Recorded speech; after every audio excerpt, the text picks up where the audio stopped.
હવે જુઓ page number 61 વિચાર વિસ્તાર ભાષા સજ્જતામાં છે વિચાર વિસ્તાર કે વિચાર વિસ્તાર કોને કહેવાય। તો પહેલા આપણે તેની વ્યાખ્યા જોઈ લઈએ કે કહેવત કાવ્યની કોઈ સારી પંક્તિ કે કોઈના સુંદર ટૂંકા કથનમાં કંઈક અર્થ રહેલો હોય છે। આ અર્થ કે બોધને વિસ્તારથી સરળ ભાષામાં સમજાવવો એટલે જ વિચાર વિસ્તાર। કે કહેવત હોય કે કાવ્યની કોઈ પંક્તિ હોય કે ટૂંકા કથનમાં એની અંદર કંઈક અર્થ રહેલો હોય છે અને એમાંથી આપણને બોધ એ મળી રહે છે। એને વિસ્તારથી કે સરળ ભાષામાં સમજાવવો એટલે જ એને કહેવાય વિચાર વિસ્તાર।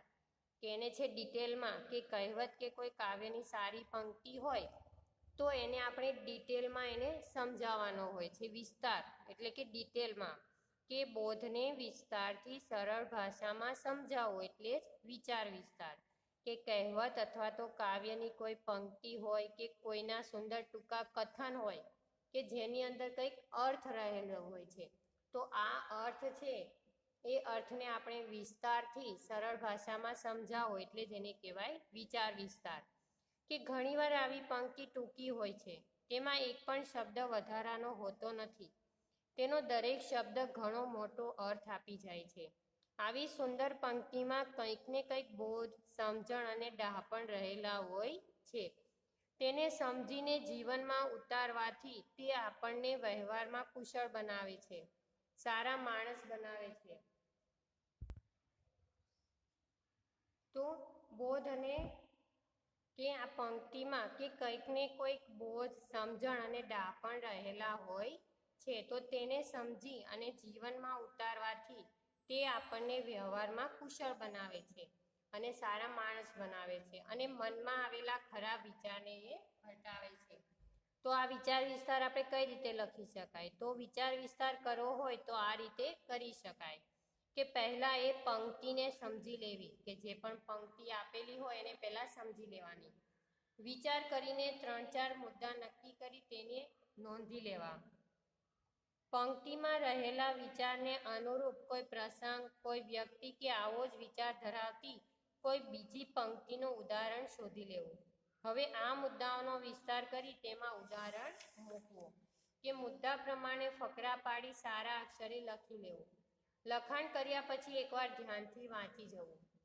અહીં વિચાર વિસ્તારના અહીંયા આદર્શ નમૂના આપ્યા છે તો આપણે જોઈએ અહીંયા વિચાર વિસ્તાર આપેલો છે એક, આપણા ઘડવૈયા બાંધવ આપણે હોજી નો વિચાર વિસ્તાર અહીં આપ્યો છે। પ્રયત્ન વડે જ આપણું જીવન ઘડતર થાય છે કે માનવી પોતે જ પોતાનો ભાગ્ય વિધાતા છે। તો એ વાત છે અહીં સમજાવી છે, આપણા ઘડવૈયા બાંધવ આપણે હોજી। તો આ પંક્તિ આપણને વાંચવી ગમે છે કારણ કે એ વાંચતા સમજાય છે કે આપણા ઘડવૈયા આપણે જ છીએ, આપણા પ્રયત્નો વડે જ આપણું ઘડતર થાય છે। માનવી પોતે જ પોતાનો ભાગ્ય વિધાતા છે કે જીવનમાં આગળ વધવા માટે આપણે જ પરિશ્રમ કરવો પડે છે। કેવળ ભાગ્યને ભરોસે બેસી રહીએ તો આપણા હાથમાં નિષ્ફળતા જ આવે છે।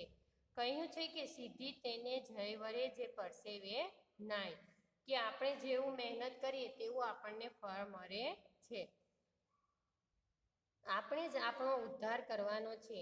જેને ખુદનો ભરોસો નથી કે પોતાના ઉપર વિશ્વાસ નથી એને ખુદાનો ભરોસો શું કામનો? ખુદા એટલે કે ભગવાન, કે જેને ખુદનો ભરોસો નથી તો એને ખુદાનો ભરોસો શું કામનો? આપણને આપણો વિકાસ કે ઘડતર કરવા માટે બધી જ શક્તિઓ મળેલી છે, આપણે તેનો યોગ્ય રીતે સાચી દિશામાં ઉપયોગ કરવાની જરૂર છે। બીજાની શરણાગતિ છોડીને વ્યક્તિએ પોતાના પુરુષાર્થના બળે જીવનમાં આગળ વધવું જોઈએ। નિરાશ થઈ જવાથી કોઈ પણ કામમાં સફળતા પ્રાપ્ત થતી નથી। આપણે નિરાશ થઈ જઈએ તો આપણું છે કોઈ પણ કામ એ સફળ થતું નથી। આપણો રસ્તો આપણે શોધી લેવો જોઈએ, એમાં પ્રયત્ન કરવાથી ચોક્કસ માર્ગે મળશે જ। આપણે જ આપણા ઘડવૈયા બનીને આપણું ઘડતર કરવાનું છે। આટલી નાની પંક્તિ કેટલી પ્રેરણા આપી જાય છે। તો આપણે અહીંયા જોયું કે વિચાર વિસ્તાર છે એ કઈ રીતે લખાય, કે એક જ પંક્તિ આપી હોય આપણે તેને સરળ ભાષામાં એ સમજાવવાની છે। તો આ જે વિચાર વિસ્તાર આપેલો છે એ તમારે રીડ કરવાનો છે. Okay, thank you, have a nice day.